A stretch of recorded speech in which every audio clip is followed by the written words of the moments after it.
The king turn round and saw a bearded man running towards them. राजा ने घूमकर देखा तो एक दाढ़ी वाला आदमी अपनी ओर दौड़कर आते हुए दिखाई दिया। His hands were pressed against his stomach. उसने अपने हाथों से पेट को दबा रखा था। From which blood was flowing, जहाँ से खून बह रहा था। When he reached the king, जब वह राजा के पास पहुँचा, ही फेंटेड, बेहोश होकर जमीन पर गिर पड़ा। फेल टू द ग्राउंड, जमीन पर गिर पड़ा। The king and the hermit removed the man's clothing, राजा और तपस्वी ने उसके कपड़े हटाए। And found a large wound in his stomach, और उसके पेट में एक गहरा घाव देखा। द किंग वॉश्ड, राजा ने उसको धोया। And covered it with his handkerchief, और उससे अपने रुमाल से ढक दिया। हैंडकरचीफ होता है रुमाल। But the blood would not stop flowing, परंतु खून बहने से रुक नहीं रहा था। द किंग रीड्रेस्ड, ड्रेस्ड होता है पट्टी बांधना, रीड्रेस्ड मतलब दोबारा से उस राजा ने पट्टी बांधी। द वाउंड मतलब घाव पर। Until at last the bleeding stopped, जब तक उसका खून बहना नहीं रुका तब तक उसने उसके वहाँ पर रीड्रेस्ड दोबारा से पट्टी बांधी। द मैन फेल्ट बेटर, अब व्यक्ति ने कुछ राहत महसूस की। And ask for something to drink, और कुछ पीने के लिए मांगा। The king brought fresh water, राजा उसके लिए ताज़ा पानी लेके आया। एंड गेव टू हिम, और उसको दिया। By this time the sun had set, और इस समय तक सूर्य अस्त हो चुका था। द एयर वॉज कूल, ठंड हो गई थी। The king with the hermit help carried the bounded man into the हट, राजा तपस्वी की सहायता से घायल व्यक्ति को उठाकर झोपड़ी में ले गया। And laid him on the bed, और बिस्तर पर लेटा दिया। The man closed his eyes, उस व्यक्ति ने अपनी आंखें बंद कर ली। एंड ले क्वाइट, और बिल्कुल आराम से लेटा रहा। The king tired by his walk and the work he had done, राजा यात्रा और काम करके थक गया था। Lay down on the floor, वो भी फर्श पर लेट गया। And slept through the night, और सारी रात सोता रहा। व्हेन ही अवॉक, जब वह उठा, अवॉक मतलब उठना या जागना। It was several minutes before he could remember where he was और who the strange beard man lying on the bed was.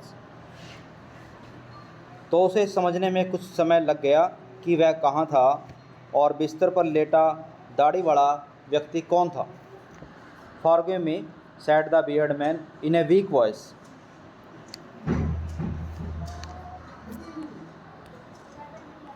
Forgive me, said the bearded man in a weak voice.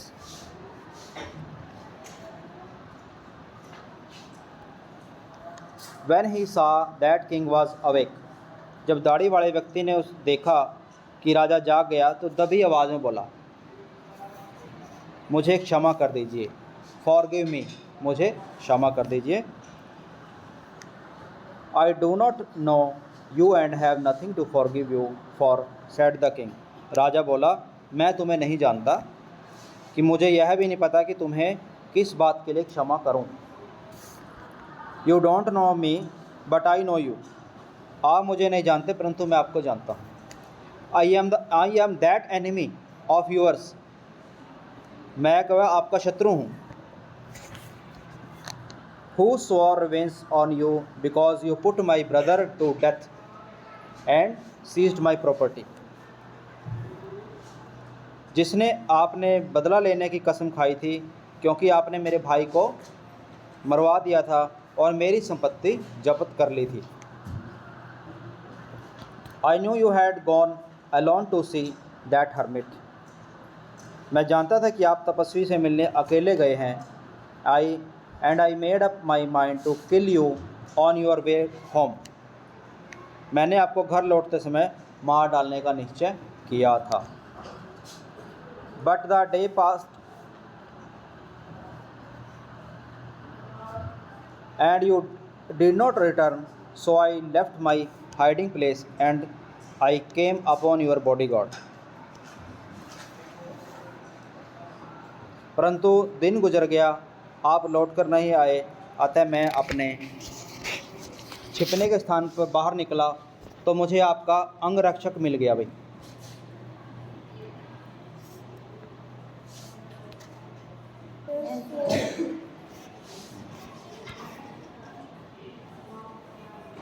Who recognised मी, उसने मुझे पहचान लिया, and bounded मी, और मुझे घायल कर दिया। So I left my hiding place, और I escaped from him, but I should have died if you had not dressed my wounds. यदि आपने मेरे घावों पर मरहम पट्टी न की होती तो मैं मर गया होता। I wished to kill you and you have saved my life. मैं तुम्हें मारना चाहता था परंतु तुमने मेरी ज़िंदगी ही बचाई। Now if I live, अगर मैं आज जीवित हूँ, I will serve you as you most faithful servant and will order my son to do the same for give me. मैं आपके सबसे अधिक वफादार सेवक के रूप में आपकी सेवा करूँगा और अपने पुत्रों को भी ऐसा आदेश दूँगा, मुझे क्षमा कर दीजिए।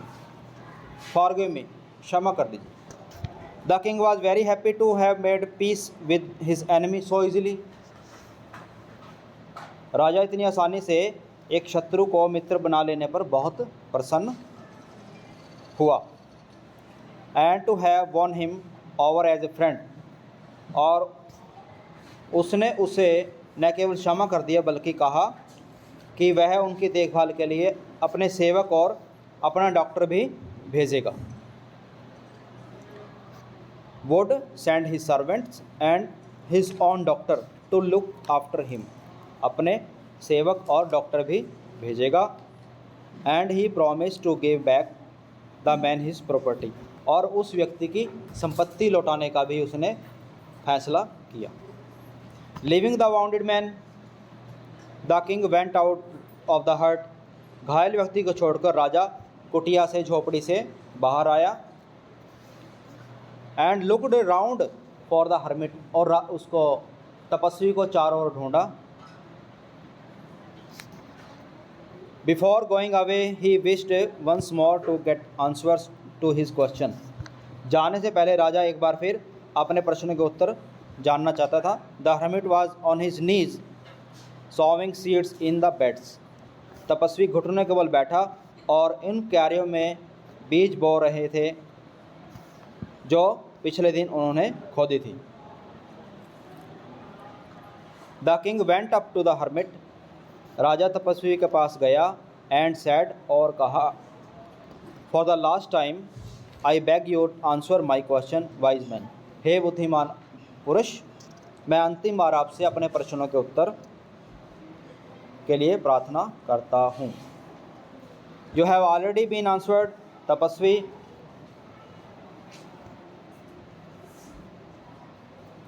said the hermit, still bending down to the ground and looking up at the king as he stood before him. तपस्वी अब भी धरती पर झुका हुआ था। उसने अपने सामने खड़े राजा को देखते हुए कहा, आपके प्रश्नों के उत्तर पहले ही दिए जा चुके हैं। How have I been answered? What do you mean? आपका क्या मतलब है? मुझे उत्तर कैसे मिल गई? Do you not see, replied the hermit. तपस्वी ने उत्तर दिया, क्या तुमने नहीं देखा? If you had not pitied my weakness yesterday, यदि कल तुमने मेरी कमजोरी पर दया करके मेरे लिए क्यारियाँ न खोदी होती, you would have gone away, तो आप चले गए होते। Then that man would have attacked you, और वो आदमी आप पर आक्रमण कर देता। वो आदमी आप पर आक्रमण कर देता। And you would have wished you and stay with me, और तब आपके मन में आता कि काश मेरे पास रुक गए होते। So the most important time was when you were digging the beds, तो सबसे महत्वपूर्ण समय वह था जब क्यारियाँ खोद रहे थे। And I was the most important man, और मैं सबसे महत्वपूर्ण व्यक्ति था।